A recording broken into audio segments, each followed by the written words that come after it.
নমস্কার বন্ধুরা, আজকে একদম নতুন ধরনের একটা রেসিপি তোমাদের সাথে শেয়ার করব। তো অনেকদিন পর চলে এলাম। আজকে তোমাদের সাথে শেয়ার করব আমি হোয়াইট সস পাস্তা রেসিপি। তো চলো দেখে নেওয়া যাক আমাদের এই রেসিপিটি করার জন্য কি কি লাগছে।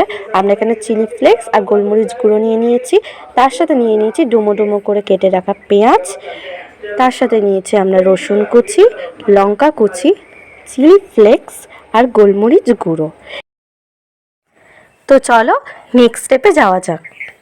এরপরে আমরা পাস্তাটাকে সিদ্ধ করে নিয়েছি, সিদ্ধ করে আমরা জল ঝরিয়ে নিয়েছি। তারপরে আমরা একটা কড়া বসিয়েছি, কড়াটা গরম হওয়ার পর ওর মধ্যে তেল দিয়ে দিয়েছি। তেলের মধ্যে আমরা যে আগে থেকে রসুন কুচি, লঙ্কা কুচি, পেঁয়াজ কুচি কেটে রেখেছিলাম সেইগুলো দিয়ে দিলাম। দিয়ে আমরা এটাকে এবার ভেজে নেবো। পেঁয়াজটা যতক্ষণ না লাল লাল বাদামি বর্ণের হচ্ছে ততক্ষণ আমাদের ভেজে নিতে হবে। এরপর দেখো পেঁয়াজটা বাদামি বর্ণের হয়ে যাওয়ার পর আমরা ডিম ফাটিয়ে এর মধ্যে দিয়ে দিচ্ছি। এখানে আমি 3টে ডিম ব্যবহার করেছি। তো এবার পেঁয়াজটা আর ডিমটাকে আমরা ভালোভাবে ভেজে নেবো একসাথে। আমাদের কিছুক্ষণ ধরে ভেজে নিতে হবে। এইটা দেখো ভেজে নেওয়া হয়ে গেলে আমাদের দেখতে ঠিক এরকম হবে। আমাদের ভেজে নেওয়া হয়ে গেছে। এবার আমরা অন্য একটি পাত্রে এটাকে তুলে রেখে দেবো।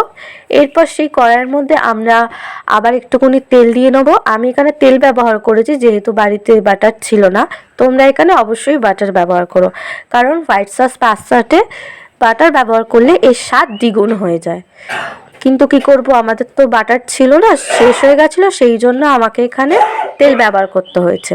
এবার আমি তেলের মধ্যে কিছুটা ময়দা দিয়ে দিয়েছি। আমি এখানে 1 বাটি ময়দা ব্যবহার করেছি, তোমরা পরিমাণ মতো ব্যবহার করে নিও। এরপর আমি যে তেল আর ময়দাটা দিয়েছি এটাকে আমি খুন্তি দিয়ে ভালোভাবে নাড়তে থাকবো। আর ফ্লেমটা কিন্তু আমাদের লোতে রাখতে হবে, কারণ এটা লো ফ্লেমেই করতে হবে, জোরে দিলে হবে না। এবার দেখো আমি খুন্তি দিয়ে এটাকে ভালো করে মিক্সড করে একটা ডো তৈরি করে নেবো।